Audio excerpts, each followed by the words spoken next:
और लालू प्रसाद यादव और नीतीश कुमार की कोई यारी आज की नहीं है, एक जमाने से 1974 से है। मतलब आप कह सकते हैं करीब 50 साल की इनकी दोस्ती है। तो राज्यपाल अगर भाजपा को बुला लेते सरकार बनाने के लिए तो गेम पलट सकता था। अगर ये 5 विधायक AIMIM के जाकर राजद में मिल जाते हैं तो राजद की संख्या अभी 76 है, वो बढ़कर कितनी हो जाएगी 81। फिर राजद बन जाएगी बिहार की सबसे बड़ी पार्टी।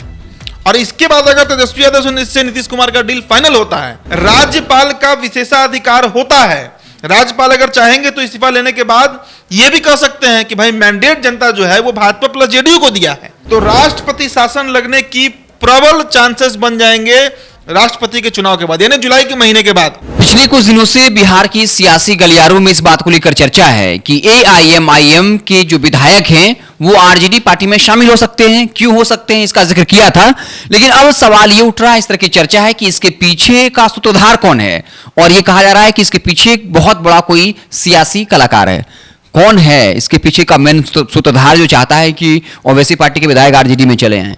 देखिए, अभी तक तो जो गणित देखकर लग रहा है कि राजद की तरफ से ही अप्रोच किया गया होगा, क्योंकि राजद के पास 2 विधायक कम हैं अपने 3 MLC के चयन में। लेकिन अगर हम सोचे इस पर और इस पर अगर हम चिंतन करें कि आखिरकार अचानक से ये जो 5 विधायक हैं AIMIM के, ये कैसे तेजस्वी यादव को अपना नेता मानने लगे, कैसे ये राजद की तरफ आने की बात करने लगे, और जो चर्चाएं चल रही हैं, तो इसके पीछे हमें समझ में आता है कि नीतीश कुमार वो व्यक्ति हो सकते हैं। देखिए, ये बात तो जग जाहिर है ना कि नीतीश कुमार की बात लालू परिवार से होती है।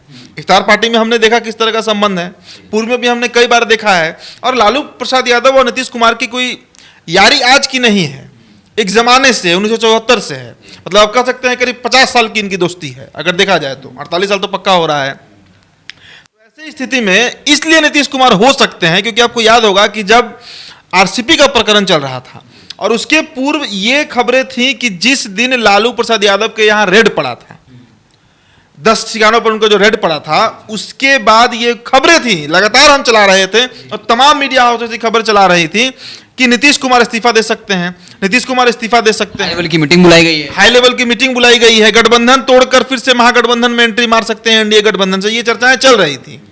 लेकिन उस समय हमने ये खबर चलाया भी था और उसी समय फागू चौहान जो बिहार के राज्यपाल हैं, उन्हें दिल्ली कॉल आ गया, प्रधानमंत्री से जाके अचानक वो मुलाकात कर लेते हैं। क्या कारण था?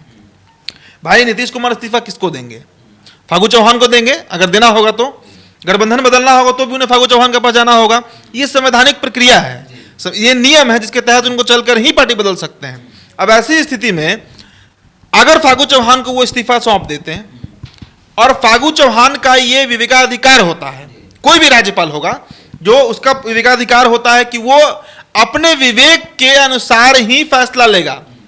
अगर फागू चौहान कहते हैं कि ठीक है आप इस्तीफा दे दिए नीतीश बाबू, अब हम सबसे बड़ी पार्टी को बुलाएंगे बिहार में सरकार बनाने के लिए।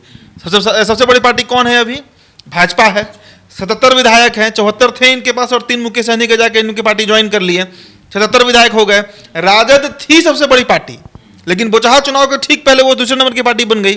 75 विधायक थे, हालांकि एक ज्यादा हुआ, 76 हुआ, लेकिन अभी भी वो दूसरे नंबर पे है। तो राज्यपाल अगर भाजपा को बुला लेते सरकार बनाने के लिए तो गेम पलट सकता था, कुछ भी हो सकता था, बिहार में राष्ट्रपति शासन लग सकता था। अब देखिए, अगर ये 5 विधायक AIMIM के जाकर राजद में मिल जाते हैं तो राजद की संख्या अभी 76 है, वो बढ़कर कितनी हो जाएगी 81। 77 में अगर हम 76 में अगर हम 5 जोड़ते हैं तो 81 हो जाती है। फिर राजद बन जाएगी बिहार की सबसे बड़ी पार्टी। और इसके बाद अगर तेजस्वी यादव से नीतीश कुमार का डील फाइनल होता है कि हम सरकार बनाएंगे बिहार में, तो उस परिदृश्य में क्या होगा हिमांशु? उस परिदृश्य में यही होगा कि अगर राज्यपाल बुलाएंगे सबसे बड़ी पार्टी को, तो कौन सबसे बड़ी पार्टी? राजद हो जाएगी। तो यही कारण है कि बार बार ये खबरें चल रही हैं और राजनीतिक गलियारों में चर्चा सही में बहुत तेज है कि दरअसल AIMIM के जो 5 विधायक हैं उनको राजद में एंट्री करवा कौन रहा है। और इसके पीछे का गेम समझिए, कांग्रेस के जो 19 विधायक हैं वो अब समर्थन करेंगे नीतीश कुमार के MLC चुनाव में, ये बात पक्की हो गई है। तो एक तरफ नीतीश कुमार ने कांग्रेस को पहले अलग किया महागठबंधन से, और अब तेजस्वी यादव जो हैं वो 5 विधायक जोड़ रहे हैं। किसके कहने पर नहीं कर सकते हैं, हम इस बात की पुष्टि नहीं कर सकते हैं कि नीतीश कुमार के कहने पर ही कर रहे हैं, लेकिन जो परिस्थितियां बन रही हैं, जो स्थिति दिख रही है, उस पर अनुसार तो यही लग रहा है कि नीतीश बाबू के कहने पर ही किया जा रहा है, ताकि सबसे बड़ी पार्टी बनकर उभरे राजद और उसके बाद कोई भी फैसला लिया जाए तो उस पर वो अडिग होकर अपना स्टैंड दिखा सके। लेकिन इतना होने के बावजूद राज्यपाल का विशेषाधिकार होता है। राज्यपाल अगर चाहेंगे तो इस्तीफा लेने के बाद यह भी कह सकते हैं कि भाई मैंडेट जनता जो है वो भाजपा प्लस जेडीयू को दिया है, वो आरजेडी को नहीं दिया है, इसलिए हम राष्ट्रपति शासन लगा रहे हैं बिहार में, तो अब भी फंस सकते हैं। लेकिन अपना जो एक रास्ता होता है उसको क्लियर करने का प्रयास नीतीश कुमार जरूर किए हैं, ताकि अगर इस्तीफा सौंपने जाएं, अगर वो फिर से पलटी मारें, अगर वो फिर से राजद के साथ मिलना चाहें, मुख्यमंत्री कोई भी बने, तो उस समय ये दुविधा नहीं आए कि भाई बड़ी पार्टी को हाँ आप नहीं है, तो सबसे बड़ी पार्टी बिहार में बन जाएगी राजद, अगर 5 विधायक AIMIM के जाकर उसमें मिल जाते हैं तो इस वक्त लगातार सियासी गलियारों में चर्चा है कि भले ही AIM के जो तमाम विधायक हैं वो आरजेडी में मिले, नीतीश कुमार के को इसके पीछे बताया जा रहा है, कम से कम वो खुश तो इससे जरूर होंगे। उसके पीछे तर्क भी यही है कि अगर नीतीश कुमार पलटी मारते हैं जी। एक बात और है हिमांशु, ये खबरें भी बहुत तेजी से चल रही हैं कि राष्ट्रपति चुनाव के बाद बिहार में कोई बड़ा उलटफेर हो सकता है। बड़ा उलटफेर की मैं बात कर रहा हूं, मतलब या तो भाजपा ही अपना समर्थन हटा ले नीतीश कुमार से, या फिर नीतीश कुमार का हृदय परिवर्तन हो जाए, फिर से अंतरात्मा जाग जाए और ये राज्यपाल के पास पहुंच जाए, तो राष्ट्रपति शासन लगने की प्रबल चांसेस बन जाएंगे राष्ट्रपति के चुनाव के बाद, यानी जुलाई के महीने के बाद। अगस्त का महीना बहुत क्रूशियल रहेगा बिहार के राजनीतिक दृष्टिकोण से। अगस्त के महीने में कोई बड़ा उलटफेर देखने को बिहार में मिल सकता है, तो उसी की तैयारी चल रही है। भाजपा भी उसकी तैयारी कर रही है और नीतीश कुमार भी उसकी तैयारी कर रहे हैं। नीतीश कुमार देखिए बहुत सुलझे हुए राजनेता हैं और बहुत उलझे हुए भी राजनेता हैं।